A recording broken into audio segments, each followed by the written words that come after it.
पुण्याच्या दीनानाथ मंगेशकर हॉस्पिटलमध्ये घडलेली घटना ही अतिशय दुर्दैवी आहे। कुठेतरी असंवेदनशीलतेचा परिचय या घटनेतून आपल्याला पाहायला मिळतो आहे। खरं म्हणजे दीनानाथ मंगेशकर हे अतिशय रेप्युटेड अशा प्रकारचं हॉस्पिटल आहे आणि स्वतः लता दीदींनी त्या ठिकाणी पुढाकार घेऊन आणि मंगेशकर कुटुंबियांनी त्याच्या पाठीमागे सगळे आपले रिसोर्सेस उभे करून हे उभं केलं। पण ज्या प्रकारे तिथल्या काही डॉक्टर्सनी किंवा कर्मचाऱ्यांनी अतिशय असंवेदनशीलतेनं प्रसूतीला आलेल्या महिलेला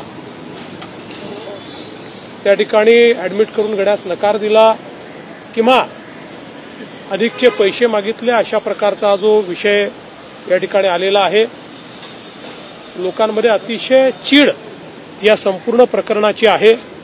विशेषतः धर्मदाय रुग्णालयांनी आपली भूमिका योग्य प्रकारे निभावली पाहिजे अशा प्रकारची आपली सर्वांचीच अपेक्षा आहे आणि म्हणूनच या संदर्भात मी एक हाय लेवल कमिटी तयार केलेली आहे जी या घटनेचा तर त्या ठिकाणी तपास करेलच, पण त्यासोबत अशा घटना होऊ नये म्हणून धर्मदाय रुग्णालयांवर कशा प्रकारे आपल्याला नियंत्रण करता येईल आणि विशेषतः मेडिकल एथिक्स हा एक महत्त्वाचा विषय आहे की अशा प्रकरणी पैशाची चिंता न करता त्यांना ऍडमिट करून घेणं हे गरजेचं होतं।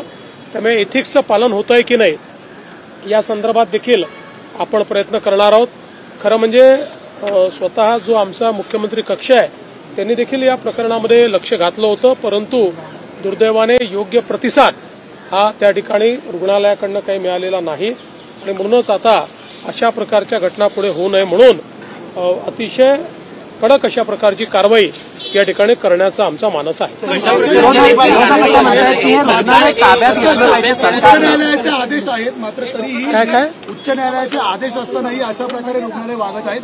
दुसरी महत्वाची गोष्ट, जो निधी असतो जो निर्धन रुग्णांच्या खात्यावर जमा करायचा असतो त्याचीही पारदर्शकता अद्याप रुग्णालय देत नाहीत। अशा रुग्णालयांना काय सांगणार? आता असं आहे की आपण याच अधिवेशनामध्ये या संदर्भातला कायदा पारित केलेला आहे, कारण या सगळ्या रुग्णालयांनी अनेक रुग्णालयांनी अशा प्रकारे एक भूमिका मांडली होती की जो उच्च न्यायालयाचा आदेश आहे तो ज्यांनी अतिरिक्त फायदा घेतला त्यांनाच आहे आणि आम्हाला तो आदेश नाही आहे आणि म्हणून आपण त्या संदर्भातली स्कीम तयार केली आणि आता जे अधिवेशन आपलं झालं या अधिवेशनामध्ये कायद्याने आता हे अधिकार आपण त्या ठिकाणी धर्मदाय या संस्थेकडे घेतलेले आहेत।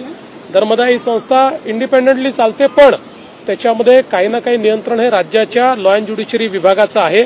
त्यामुळे त्या लॉ अँड ज्युडिशरी विभागाच्या माध्यमातून अशा सगळ्या हॉस्पिटलवर हे एन्फोर्स करण्याच्या दृष्टीनं आपला प्रयत्न आहे। मध्यंतरीच्या काळात आम्ही धर्मदायाची एक प्लॅटफॉर्म देखील या धर्मदाय रुग्णालयांचा तयार केलेला आहे की ज्याच्यावर ट्रान्सपरंटली यांनी किती पैसे खर्च करणं गरजेचं होतं, किती केलं आहे, अशा सगळ्या गोष्टी त्या ठिकाणी नमूद असतील आणि त्या संदर्भात पूर्णपणे त्यांच्यावर अशा ज्या काही त्यांच्या जबाबदाऱ्या आहेत त्याच्यावर नियंत्रण ठेवण्याचं काम हे करण्याचा प्रयत्न आमचा असणार।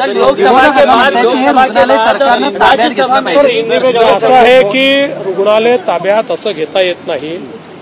भावना आणि कायदा या दोनमध्ये फरक असतो।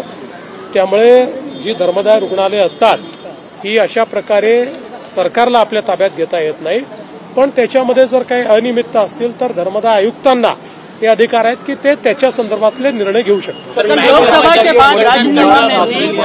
बँक कर्मचारी संघटनांकडून आपल्याला पत्र लिहिलं मागणी केली आहे कुठेतरी सुरक्षा। मी पुन्हा एकदा सांगतो, महाराष्ट्रामध्ये मराठीचा आग्रह करणं हे चुकीचं नाही। तो आग्रह कोणीही करू शकतं, केला तरी त्यात काही वावगं नाही, पण असा आग्रह करताना कायदा हाती घेणं चुकीचं आहे। कायदा जर हाती घेतला गेला तर कडक कारवाई केलीच जाईल। उद्धव ठाकरे तुमच्यावर टीका करतायत सर।